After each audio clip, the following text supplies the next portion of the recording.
Moral Malini नीलांबु Chilika. Moral अर्थात पक्षी पक्षी मानकर अपूर्व कलरवरे अद्भुत शोभा बिछाड़ुथिबा इयाम सुंदरी चिलिकार नलबण।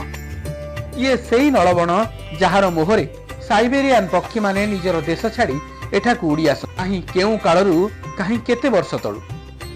शीत दिने एही विदेशी अतिथि मानकर आगमन बेस मनोज्ञ लागे समस्तंकु। 1987 मसीहारे चिलिकार एही नलबण को अभयारण्य घोषणा करागला। तापरे एहाकू सर्वसाधारण पर्यटकों लगी निषिद्धांचल कर दियागला। फल ए अद्भुत दृश्य देखिबा पई कोनोसी भी पर्यटक एठाकू आसी पारु नथिले।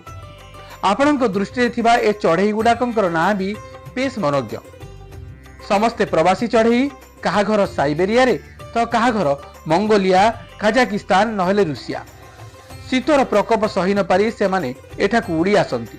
माइल माइल दूर डेइबा परे ओडिसार एई जलवायु तांकू आपणार करे। दर्शक बंधु चढ़ई मानक ना भी बड़ विचित्र लागिबो आपण मानकू, जेमिति कि northern pintail, Eurasian wigeon, gadwall, shoveler इत्यादि प्रजाति जहाकू कैमेरा रे कैद करा जायछि। वन विभाग अनुमति रे किछि पक्षी प्रेमी बाइनाकुलर देई निज आखि आ मनरे एई मनोज्ञ पक्षी चित्र को कैद करूछंती सबुदिन पाई। सतरे चिलिकार ए शोभा रोमांचकर अद्भुतपूर्व।